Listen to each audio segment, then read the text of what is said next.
સુભાષ બ્રિજની પ્રાથમિક ડિઝાઇન હવે તૈયાર થઈ ગઈ છે। 3D ડિઝાઇન તૈયાર કરવામાં આવી છે અને હયાત બ્રિજ અને નવા બ્રિજને જોડી 8 લેન રોડ બનાવવામાં આવનાર છે।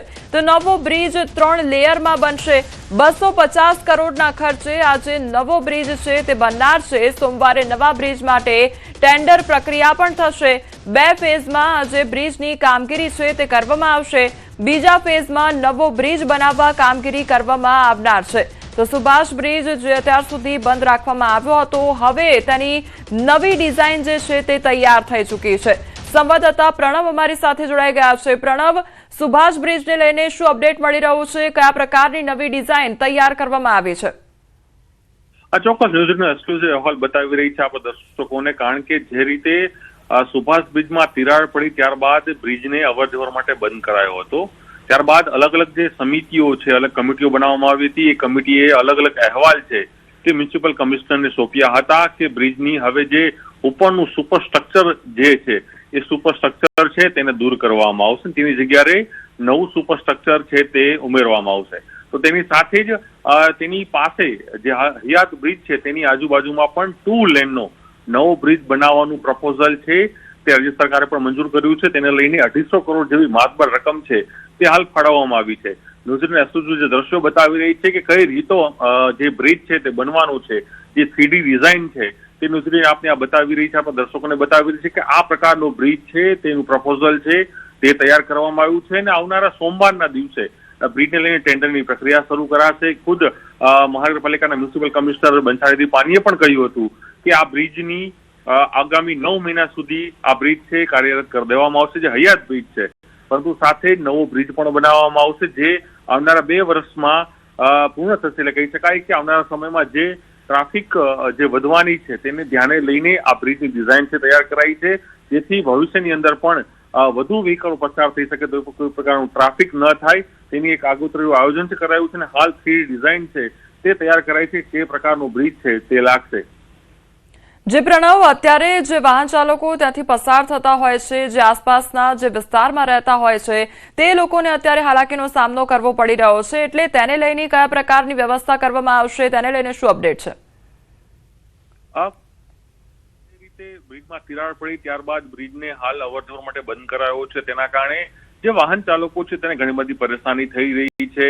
વાહન ચાલકો માટે ડાયવર્ઝન અપાયું છે, તેના કારણે તે લોકોએ 4 થી 5 કિલોમીટર જેવું રસ્તો છે તે વધુ કાપવો પડી રહ્યો છે। તેથી જ કહી શકાય કે મ્યુનિસિપલ કમિશનર અને સત્તાધીશોએ ત્વરિત નિર્ણય લીધો। રાજ્યના મુખ્યમંત્રીએ પણ એમાં ઇન્ટરફિયર કરીને ત્વરિત નિર્ણય લેવાની જાહેરાત કરી હતી અને તેના જ કારણે જે હાલ હયાત બ્રિજ છે, સુભાષ બ્રિજ જે હયાત બ્રિજ છે જેના ઉપર તિરાડ પડી છે, તેનું સુપરસ્ટ્રક્ચર દૂર કરીને ત્યાં સ્ટીલ બેઝ જે કહી શકાય કે બ્રિજ તૈયાર કરીને વધુ ઝડપથી ઓછા સમયમાં એ બ્રિજ કાર્યરત કઈ રીતે થઈ શકે, તેના કારણે જે નાના વાહનો છે ત્યાંથી અવર જવર કરી શકે।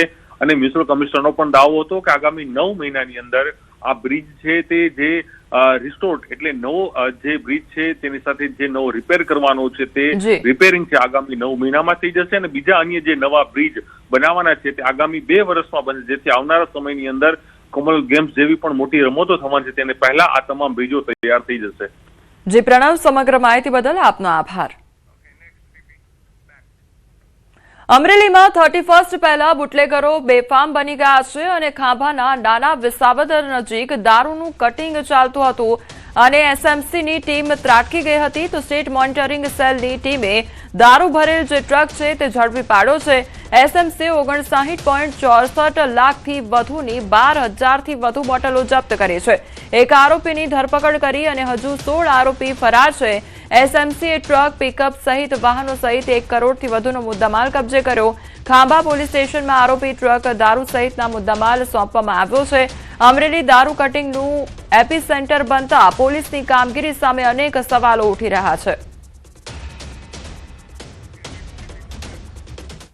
પાટણ એલસીબીએ દારૂની હેરાફેરી પકડી પાડી છે, ત્યારે બાલીસણા પોલીસ સ્ટેશન હદમાંથી દારૂ પકડાયો છે। દારૂની હેરાફેરી માટે બુટલેગરનો પ્લાન નિષ્ફળ નીવડ્યો છે। તો ટ્રેક્ટર, થ્રેશર મશીનમાં ગુપ્ત ખાનું બનાવી દારૂની કરવામાં આવી રહી હતી હેરાફેરી। એલસીબી પોલીસે ટ્રેક્ટર, થ્રેશર મશીનના ગુપ્ત ખાનામાંથી દારૂનો જથ્થો પકડ્યો છે। દારૂ મોકલનાર, મંગાવનાર અને ટ્રેક્ટર માલિક સામે ફરિયાદ નોંધી તેમને પકડવાની તજવીજ હાથ ધરવામાં આવી છે। ભરૂચમાં વિદેશી દારૂ સાથે નિવૃત્ત આર્મી મેન ઝડપાઈ ચૂક્યો છે. અંકલેશ્વરમાં 3.59 લાખના વિદેશી દારૂ સાથે આર્મી મેનને ઝડપી પાડવામાં આવ્યો છે. તો એલસીબીએ બાતમીના આધારે દારૂના ગેરકાયદેસર વેચાણના નેટવર્કને ઝડપી પાડ્યું છે. બેડરૂમમાંથી વિદેશી દારૂનું કુલ 84 બોટલો મળી પોલીસે 3.59 લાખના વિદેશી દારૂનો જથ્થો જપ્ત કર્યો છે. આરોપી જયકૃષ્ણા તિવારીની ધરપકડ કરી કાર્યવાહી હાથ ધરવામાં આવી છે. જયકિશન શ્યામરાજ તિવારી નામના વ્યક્તિ જે વિદેશી દારૂનો પ્રતિબંધિત જે વિદેશી દારૂ છે આની જમાખોરી કરીને આનું વેચાણ કરતા હતા. એવી બાતમી મળતા અમારી ટીમના ત્યાં રેડ કરી હતી અને 84 જેટલી વિદેશી દારૂની બોટલો જેની આશરે કિંમત 3,60,000 જેટલી હતી આ કબજે કરવામાં આવી હતી. હાલ આરોપી જે છે આ 4 દિવસના રિમાન્ડ પર છે.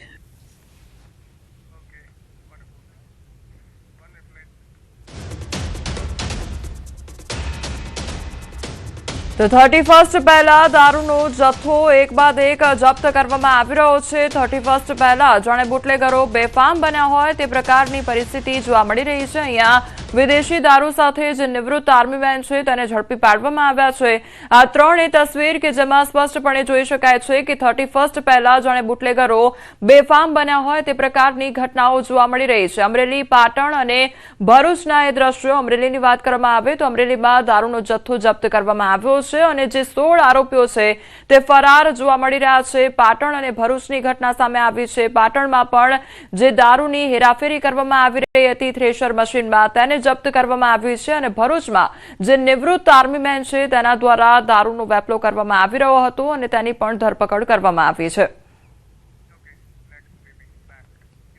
28 ડિસેમ્બરે કેન્દ્રીય ગૃહમંત્રી અમિત શાહ ગુજરાતની મુલાકાતે આવવાના છે ત્યારે વિશ્વ ઉમિયાધામના યુવા બિઝનેસ મહાસંમેલનમાં હાજરી આપશે.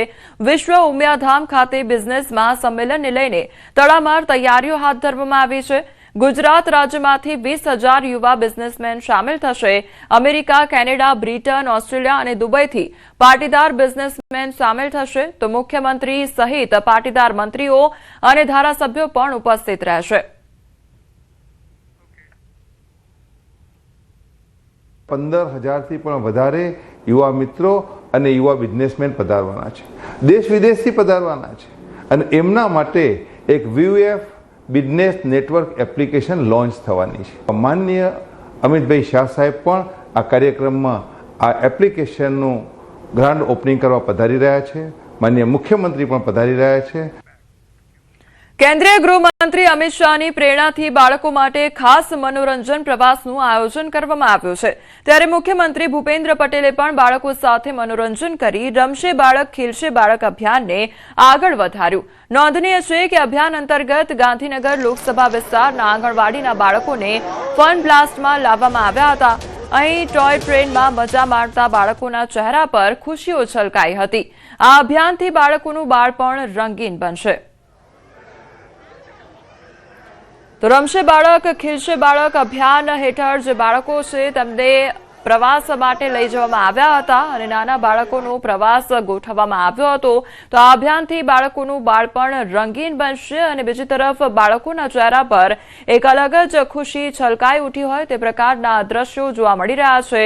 તો અભિયાન અંતર્ગત ગાંધીનગર લોકસભા વિસ્તારના આંગણવાડીના જે બાળકો છે તેમને ફન બ્લાસ્ટમાં લાવવામાં આવ્યા હતા અને તેઓ દ્વારા જે બાળકો જે છે તેમના દ્વારા ભાગ પણ લેવામાં આવ્યો હતો. અલગ અલગ રમતો પણ રમવામાં આવી હતી. તો મુખ્યમંત્રી ભૂપેન્દ્ર પટેલ પણ બાળકો સાથે મનોરંજન કરી રમશે બાળક ખીલશે બાળક અભિયાનને આગળ વધાર્યું હતું અને બાળકો પણ આનંદિત થયા હતા. ખૂબ જ ઉત્સાહ સાથે તેમના દ્વારા ભાગ પણ લેવામાં આવ્યો હતો. તો કેન્દ્રીય ગૃહમંત્રી અમિત શાહની પ્રેરણાથી બાળકો માટે આ ખાસ મનોરંજન પ્રવાસનું આયોજન કરવામાં આવ્યું છે.